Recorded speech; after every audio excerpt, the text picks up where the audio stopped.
Hey, what's up guys, it's DarkArmedDuelist and today I'm going to be doing a counter fairy deck profile. So I'm really excited to do this for you guys because this deck is basically Nope the deck, because you can use all sorts of different counter traps in this deck to be able to just overwhelm your opponent and shut down every single one of their plays while summoning out some really awesome boss monsters like your Parashaft monsters, which is a really awesome archetype inside the counter fairies. So without further ado guys, don't forget to like, comment, subscribe, hit the bell there so you can become part of the notification squad, and definitely check out the Patreon down in the description below for all those awesome rewards like your name, description, every single video, getting a signed cards mail, and even getting to request a deck profile every single month to your patron along with test hands. So without further ado, let's get straight on into this. So first off, we're going to be playing 3 copies of Bountiful Artemis. So this card is a great card for the deck, and you've absolutely got to play this card as a 3-up because it has the ability that each time a counter trap card is activated, immediately after it resolves, you get to draw a card. So every single time you use one of the trap cards to stop your opponent, you get to draw a card to replace the one that you just activated, which is an awesome effect. We then play 3 copies of Guardian Ariadne. This card is really good as well, and it has some really awesome pendulum effects that you apply these effects that you don't have to pay to activate your counter traps, and you don't have to discard to activate your counter traps either, which is a great effect to be able to basically offset the costs of your counter traps, making it so for your solemn cards you don't have to pay the life points, and then some of our counter traps require us to discard cards, and this card basically says you don't have to do that, which is really awesome. It has a neat monster effect as well, that if this card is destroyed by battle or by card effect, you can reveal 3 counter traps in your deck. Your opponent randomly chooses one and adds it to your hand, and you shuffle the rest back in the deck. But usually this card will not be normal summoned to your field. You're usually just going to throw it in the pendulum scale. We then play a single copy of this Sacred Arc Air Knight Parashaft. This card is a 1-of in the deck. It's a good boss monster to be able to summon off of one of our counter traps that we play in this deck. And it's just a general boss monster for the deck. That if you activate a counter trap card, or if you negate the activation of a spell or trap or monster effect during the damage step, you banish 2 fairy monsters from your hand, field, or grave to special summon this card from the grave or the hand, and if this card attacks a defense position monster, it inflicts piercing damage, and when this card inflicts battle damage to your opponent, you get to add a Parashaft card or a counter trap from your deck to your hand, which is a really good thing to be able to do, to be able to add counter traps off of a 2800 beat stick, and you can protect it in all sorts of different ways with your counter traps. So we only play the 7 monsters in this deck, so let's get into the spells. So for the spells, we're going to be playing a single copy of Card of Demise. Card of Demise is here because you're basically playing a bunch of back row in this deck. So you can set your entire hand and then activate Card of Demise to be able to draw 3 more cards to get you all sorts of plays, like drawing into your Guardian Ariadnes or drawing into your copy of your Bountiful Artemis to get your plays going. We then play 3 copies of Pot of Duality because we don't really special summon during our turn in this deck. So the Pot of Duality lets us look at the top 3 of our deck and then add one of those cards from our deck to our hand, which is a really good effect to be able to just look at the top 3 and grab something so we can go and set it on our side of the field, or be able to normal summon out one of our monsters. We then play, for the last 3 spells, we're just playing 3 copies of Pot of Extravagance because we don't super need the extra deck. We play a couple of cards in the deck that we can go into the extra deck with, but you don't super go into it. So banishing 6 off the extra deck to be able to draw 2 is just a great effect in this deck. So that's it for the spells. We just play 7 spells. The rest of the deck is going to be traps. So for the traps, we're going to be playing 2 copies of Storing Mirror Force. Storing Mirror Force is here because you're going to be using this card if your opponent does try to attack into you to bounce their monsters back to the hand, which is a great effect to be able to give you that little bit of protection. We play 3 copies of Waking the Dragons. Since we are not super worried about the extra deck, we're using Waking the Dragons to be able to special summon out really powerful boss monsters, because the only thing that this deck is really weak to is cards like Harpy's Feather Duster or cards that pop back row. So this card comes in very handy because your opponent might think that they're popping one of your powerful counter traps when in fact they hit Awaking the Dragons, and then you get to special summon out a really powerful boss monster from your extra deck, which is really cool because if this set card in its owner's control leaves the field because of an opponent's card effect and it's now in the graveyard or banished, you can special summon a monster from your extra deck or your deck to your side of the field, which is a great effect just to be able to give us additional boss monsters. We then play 3 copies of Redeemable Jar. The Redeemable Jar comes in super handy in this deck because you can banish a trap from the grave to add from your graveyard to your hand 1 trap card that with a different original name from that banished card. So basically, if I have a copy of Solemn Judgment in the graveyard, I can banish it to then add a copy of Solemn Strike from my graveyard to my hand to be able to grab those cards back and reuse them over and over again, which is why I love playing 3 of this in the deck. We then play 3 copies of Rebirth of Parashaft. This card is a great card in the deck, and I absolutely love it. It helps us get a boss monster out on the field because when a spell, trap card, or monster effect is activated, you can reveal a counter trap in your hand, discard a card, and pay 1,000 life points, and then negate the activation. If you do, shuffle the card into the deck.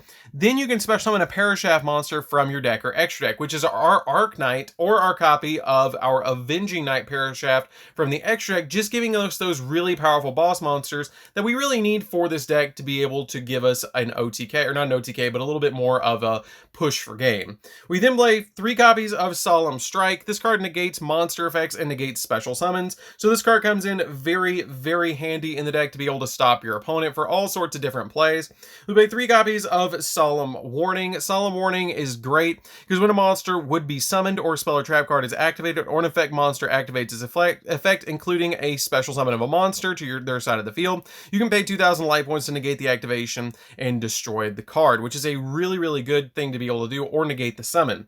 We then play 3 copies of Solemn Judgment. Solemn Judgment basically says no to everything by paying half our life points, and when a monster would be summoned or spell or trap is activated, you can pay half your life points to negate the summon or the activation of the card. If you do, destroy it, which is really nice. And you might be thinking this is a lot of life points to pay, but with our Guardian Ariadne, you're not super worried about it because you're not going to have to pay the life points anyways with these cards, essentially turning these into free pops and free negations, which is really good. We then play 3 copies of Forced Back. Forced Back is really good in this deck as well because you negate the normal summon or flip summon of a monster and return that card to its owner's hand, which is why I love playing this card as a 3 of in this deck, because it basically bounces the monster back to the hand. That's the starter for your opponent, which really can shut down entire turns for your opponent, which is why I play this card as a 3 of. We then play 3 copies of Drastic Drop Off, rounding out the main deck. This card is really good because when your opponent adds cards from their deck to their hand, then including drawing them, they must discard a random card, or discard one of those cards, which is really good to be able to stop your opponent if they search and be able to go in for different plays. And you know, by hitting that one card and sending it to the graveyard, you're going to shut down their entire turn, which is why I play this card as a 3 of. Basically, you're using all of these counter traps to stop your opponent from going into all sorts of plays, using the redeemable jars to recycle your counter traps, and using the Waking the Dragons to be able to special summon out boss monsters if they Harpy's Feather Duster you, Mystical Space Typhoon you, or Galaxy Cyclone you. You can use this card to be able to special summon out a monster that's from the extra deck, and then your copies of Storing basically shut down your opponent where they can't go through you and OTK you if you do run out of your counter traps, but usually you don't. So that's it for the traps, guys. I know it's a lot of traps, so basically they just say no to everything. So let's get into the extra deck. Now, I will say the extra deck is primarily Waking the Dragons targets, so you can kind of play around with it however you want, but it's totally up to you. But I do recommend playing at least 3 copies of the Avenging Knight Parashaft. So this card is a great boss monster and is actually very easily summoned off your copy of your counter trap, the copy of Rebirth of Parashaft. This card is really good in the deck and lets you special summon this monster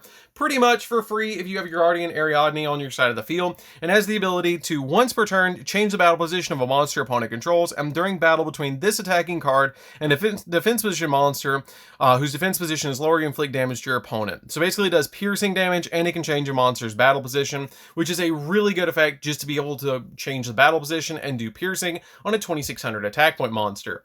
We then play 3 copies of Crystal Wing. Crystal Wing is basically here because it can stop monster effects, which comes in very handy, and this card can get really big because when another monster effect is activated, you can negate the activation if you do destroy that card, and if you do, this card gains attack equal to destroy monster's original attack until the end phase, and if this card battles an opponent's monster that's level 5 or higher, during damage calculation, this card gains attack equal to the opponent's monster's attack when it battles it, so it can do a lot of damage and be able to stop your opponent. We then play 3 copies of Blue Eyes Alternative Ultimate Dragon. This card is a fantastic card in this deck. It has so many ways to out so many powerful cards in the game currently. It's a big 4500 beat stick, and it can also pop a card on the field, but it can't attack the turn it does it. So this card comes in very handy as a Waking the Dragons target, and I definitely recommend playing Blue Eyes Alternative Ultimate because you can even out cards like Dragoons, because it also has the ability that your opponent cannot target or destroy this card with card effects, and it's 4500. So even if a Dragoons is on the field and it negates one card effect, you're still going to be able to summon this to your side of the field. They pop Waking the Dragons and be able to attack them with a 45 and be able to win.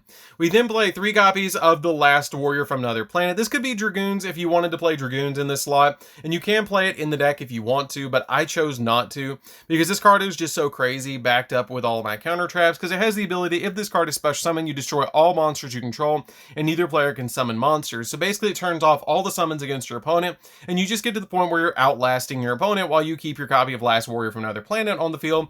And if they can't summon, you just start poking for 2350 until you finally win after about 4 attacks, or if you've already done damage against them or they paid any life points, you can win even faster, which usually happens. We then play 3 copies of Raid Raptor Ultimate Falcon. This card is extremely hard to out because it's unaffected by all other card effects.